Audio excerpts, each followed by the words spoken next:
Assalamualaikum warahmatullahi wabarakatuh. Waalaikumsalam.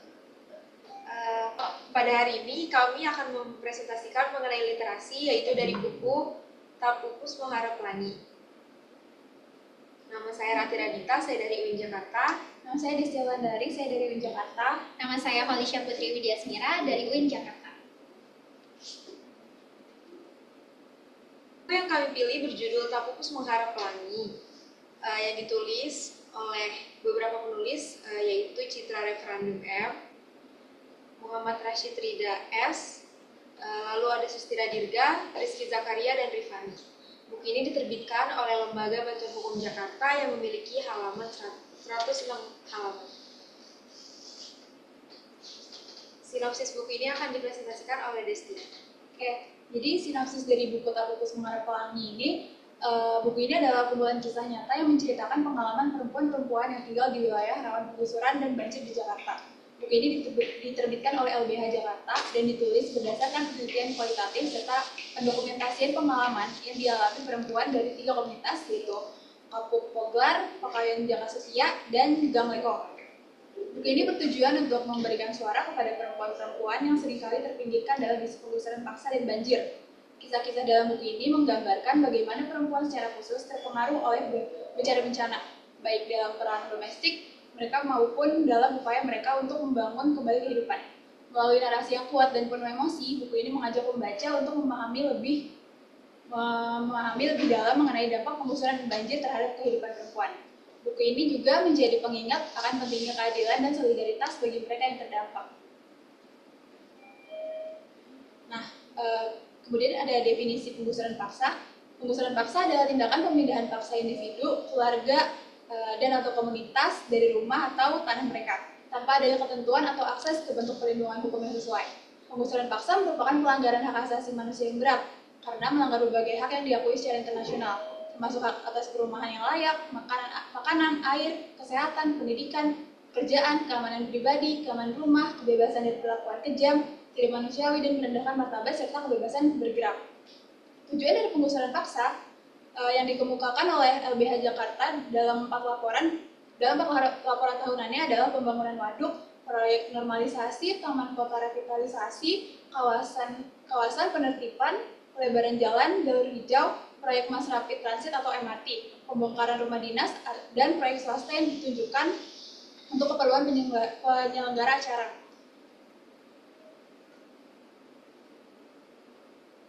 Selanjutnya ada pola pengusir paksa. Yang pertama, mayoritas pengusiran dilaksanakan sepihak. Standar HAM masyarakat adanya musyawarah yang tulus dan pelibatan aktif dari warga terdampak pembangunan ihwal pelaksanaan penggusuran. Namun temuannya pengusiran paksa dilakukan tanpa musyawarah yang tulus dan pelibatan aktif masyarakat. Pelibatan aktif ini dimaksud untuk menjaga solusi yang ditawarkan tetap menjamin pemenuhan hak-hak dasar yang layak bagi korban.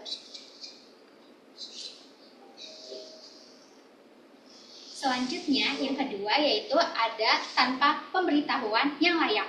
Berbagai penggusuran dilakukan tanpa pemberitahuan dan jangka waktu yang layak. Sementara standar HAM mewajibkan pelaku pembangunan dan pemerintahan untuk menyampaikan pemberitahuan tertulis yang mencantumkan jangka waktu layak.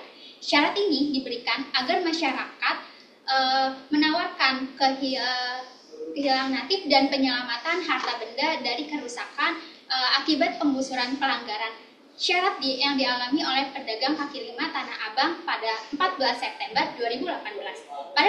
Para pedagang kebingungan karena digusur tanpa pemberitahuan dan tidak tahu harus pindah kemana lantaran pemerintah Provinsi DKI Jakarta tidak memberikan tempat relokasi.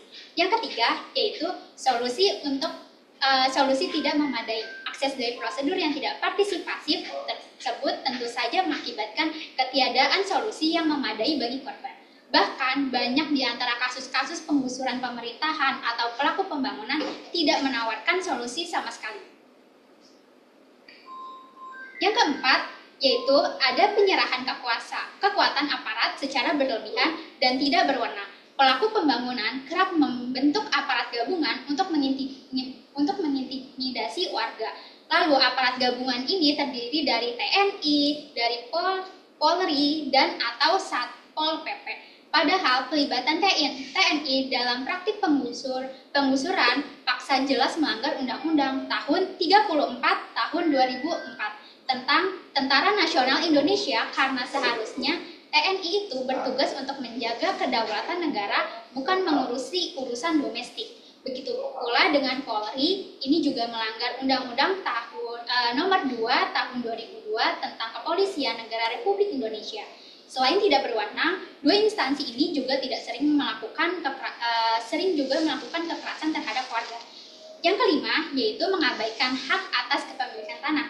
Menurut pantauan LBH Jakarta, mayoritas warga korban penggusuran paksa telah menghidupi tanah sejak belasan, bahkan puluhan tahun lamanya. Berdasarkan pasal 1963 dan 1967 KUHP dan pasal 24 ayat 2 Peraturan Pemerintahan nomor 24 tahun 1997 tentang pendaftaran tanah, warga yang menguasai tanah dengan itikat baik dan secara terbuka selama 20 tahun atau lebih secara berturut-turut berhak mendapatkan hak atas tanah, namun praktiknya pelaku pembangunan justru mengabaikan ketentuan tersebut. Selanjutnya, pengusiran paksa atau penggusuran paksa itu merupakan salah satu contoh fenomena pemiskinan perempuan loh teman-teman. Namun, bila ditarik mundur sebelum adanya penggusuran paksa, perempuan itu sebetulnya juga telah mengalami pemingkiran atas seluruh akses. Kondisi ini membuat perempuan hidup dalam kemiskinan secara struktural dan kultural.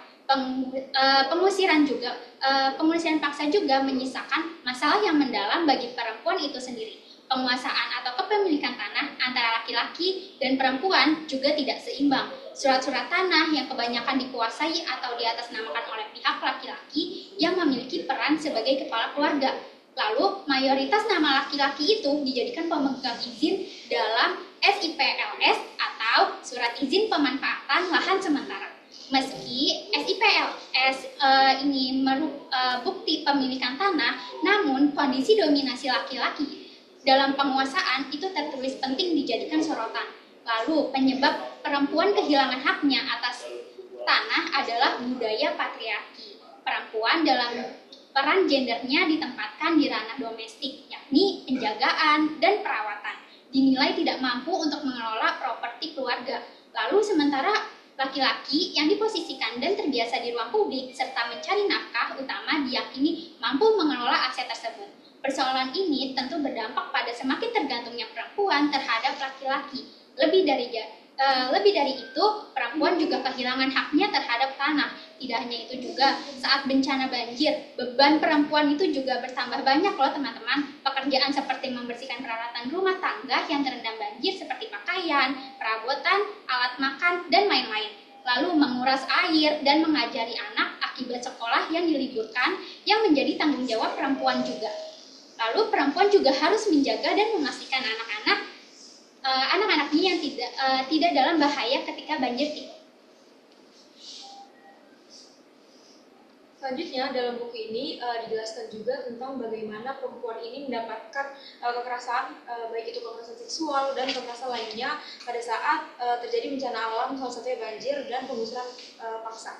Yaitu terdapat juga bentuk-bentuk kekerasan pada perempuan yang dijelaskan pada buku ini. Yang pertama seperti kekerasan fisik atau physical abuse, di mana biasanya para perempuan ini mendapatkan kekerasan berupa kontak fisik langsung dari yang melakukan seperti menampar, menendang, memukul, menjambak, dan lain sebagainya. Selanjutnya juga ada kekerasan psikis atau emotional abuse, di mana para perempuan ini mendapatkan manipulasi emosi seperti rasa cemburu atau rasa memiliki yang berlebihan yang dilakukan oleh pelaku terhadap korban, dan banyak lagi hal lainnya. Selanjutnya ada kekerasan ekonomi atau economic abuse, seperti membuat tergantung secara ekonomi atau melakukan kontrol terhadap penghasilan dan pembelanjaan. Yang terakhir ada kekerasan seksual atau sexual abuse, seperti memaksa dalam berhubungan seks, mendesak hubungan seks setelah melakukan penganiayaan, menganiaya saat melakukan hubungan seks, dan lain sebagainya. Selanjutnya, dalam setiap hal pasti ada kelebihan dan kekurangan, sama seperti yang ada dalam buku ini. Kelebihan pada buku ini yaitu yang pertama ada kisah yang inspiratif, di mana buku ini mengangkat tema perjuangan hidup, harapan, dan semangat yang tak pernah padam. Dalam membaca buku ini, pembaca dapat merasakan inspirasi dari kisah-kisah yang diceritakan, serta dapat mengambil nilai positif dalam kehidupan mereka sendiri. Selanjutnya ada kolaborasi penulis yang beragam. Karena buku ini ditulis oleh beberapa penulis, buku ini menawarkan perspektif yang beragam dan gaya penulisan yang berbeda. Hal ini membuat buku ini terasa segar dan memberi variasi dalam setiap cerita atau bab yang ada. Lalu ada pesan moral yang kuat, di mana buku ini memberikan banyak pesan moral tentang pentingnya terus berjuang meski menghadapi kesulitan, juga tidak pernah kehilangan harapan dan tetap positif dalam situasi apapun. Selanjutnya ada kekurangan dalam buku ini. Yang pertama ada keterbatasan kedalaman, di mana karena buku ini ditulis oleh berbagai penulis, maka terkadang pada setiap ceritanya tidak memiliki kedalaman yang terlalu kuat. Selanjutnya ada alur yang terlalu sederhana, di mana beberapa pembaca mungkin merasa bahwa alur cerita yang ada pada setiap buku ini dibilang cukup sederhana atau bahkan cenderung klise, tetapi banyak kejutan atau plot twist yang memikat. Selanjutnya yang terakhir ada penggunaan gaya penulisan yang bervariasi, di mana kalau kita ingat dari banyaknya penulis yang ikut serta dalam buku ini, perpaduan gaya atau ton antar bab itu bisa terasa kurang konsisten gitu, karena itu juga kadang-kadang membingungkan pembaca. Pada akhirnya membingungkan pembaca. Yang terakhir ada konklusi dari buku ini. Buku Tak Pupus Mengharap Pelangi ini merupakan karya yang penuh dengan nilai-nilai positif tentang perjuangan hidup, harapan, dan semangat pantang menyerah. Dengan berbagai cerita yang ditulis oleh sejumlah penulis, buku ini memberikan perspektif yang beragam mengenai bagaimana seseorang bisa tetap bertahan serta berharap meski dalam kondisi yang sulit. Tema utama yang diangkat adalah pentingnya tidak kehilangan harapan meskipun menghadapi tantangan berat dalam hidup. Secara keseluruhan, buku ini cocok untuk membaca yang membutuhkan dorongan semangat dan inspirasi. Pesan moral yang kuat dan bahasa yang mudah dipahami membuat buku ini dapat dinikmati oleh berbagai kalangan, meskipun terdapat beberapa kelemahan seperti yang tadi sudah saya sebutkan, kayak alur cerita yang terkadang terlalu sederhana, terus juga gaya penulisan yang bervariasi. Namun buku ini tetap menyajikan pesan yang menggugah hati dan memberikan pencerahan. Adapun alasan kami memilih buku ini sebagai bahan literasi kami, yaitu karena sebagai perempuan tentunya kita memiliki banyak tantangan untuk hidup di Indonesia sendiri. Terlebih pada saat kita lagi ditakdirkan mengalami bencana alam seperti tadi banjir atau bahkan penggusuran paksa. Itu kan karena mungkin kita perempuan, terkadang banyak pihak-pihak yang merasa bahwa kita ini lebih kecil dari mereka, kita lebih lemah karena kita perempuan. Maka kita memilih buku ini sebagai sedikit harapan bagi kita untuk bisa melawan itu semua. Terima kasih. Selanjutnya kami akan mendengarkan paparan saran, komentar atau tanggapan dari pihak FPK Jakarta. Saya izin pada itu. Assalamualaikum warahmatullahi wabarakatuh. Waalaikumsalam warahmatullahi wabarakatuh. Kembali lagi kami memberikan tanggapan kepada resume buku adik-adik mahasiswa. Pertama, sudah memenuhi unsur resume buku karena sudah mampu merangkum buku sedemikian rupa sehingga kami mengerti, memahami, menghayati, dan setidak-tidaknya sudah nyambung dengan inti buku itu. Apa pesan-pesan yang disampaikan oleh buku itu sudah terpenuhi sepenuhnya pada resume ini. Ada beberapa hal yang memang yang paling pokok di dalam resume buku itu adalah bagaimana inti permasalahan dari seluruh buku itu tersampaikan kepada pembaca. Tapi memang cukup menarik dengan alasan yang dibangun oleh adik-adik mahasiswa kenapa memilih buku ini. Saya sangat prihatin setelah mendengar buku ini, terutama tadi sinopsinya. Memang perempuan itu, kalau dikatakan perempuan nomor 2 itu saya kurang sependapat. Perempuan itu nomor 1 dan segalanya. Maka agama Islam itu memperdepankan perempuan itu adalah nomor 1. Perempuan itu adalah tiang agama, perempuan itu adalah tiang negara. Nah itu yang saya pegang. Ya. Mudah-mudahan buku ini sebenarnya sampai kepada masyarakat umum, ya bisa dibaca oleh banyak orang tentang bagaimana sebenarnya perjuangan perempuan itu begitu hebatnya. Begitu hebatnya. Ya, ya.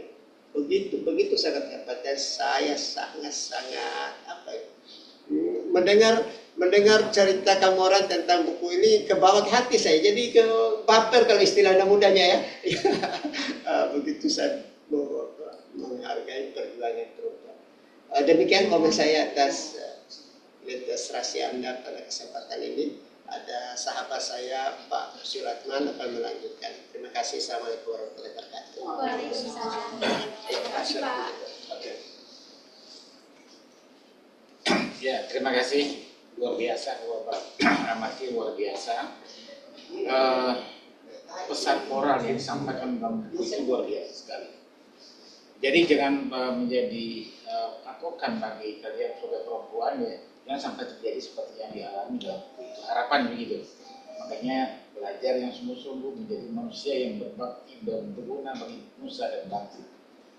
Kemudian dari cara penyampaian mungkin temponya agak terlalu cepat, sehingga kadang-kadang kalau kita perhatikan terlalu, apalagi ya yang si ini ya terlalu cepat banget ngomongnya, kadang-kadang nggak paham apa yang disampaikan. Tapi ya rasa-rasanya semuanya sudah bagus, pesan moralnya sudah jelas. Kemudian mudah-mudahan harapan apa yang pesan dari buku itu bisa diterapkan dalam kehidupan sehari-hari. Oke, terima kasih. Assalamualaikum warahmatullahi wabarakatuh. Waalaikumsalam. Hai semuanya. Nah, kalau tadi setelah menyimak dari hasil resumenya, overall sih sudah cukup baik dari segi presentasinya. Hanya mungkin agak sedikit, kayak contoh tadi yang banyak siapa namanya? Ya, tadi itu udah bagus tuh untuk dari segi improvisasinya, terus apalagi tadi Mbak siapa namanya? Lisa juga tadi improvisasi dalam hal bahasa tubuh dalam presentasi juga oke.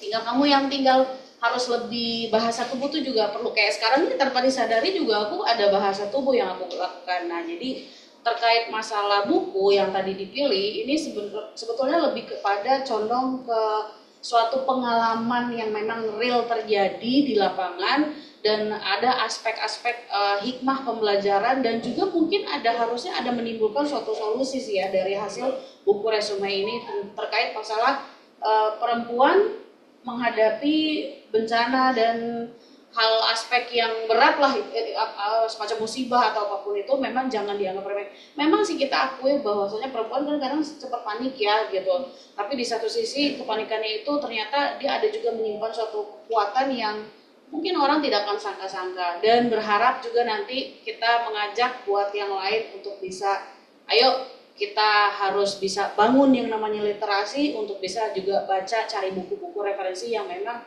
relate dengan buku yang sudah dikasih resume ini. Overall udah bagus, sukses buat teman-teman semuanya, dan kita lanjut lagi di literasi berikutnya. Ya, foto dulu.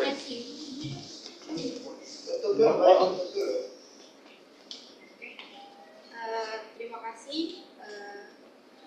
Sekian dari presentasi kami, kurang lebihnya kami mohon maaf yang sebesar-besarnya. Assalamualaikum warahmatullahi wabarakatuh. Wabarakatuh. Terima kasih.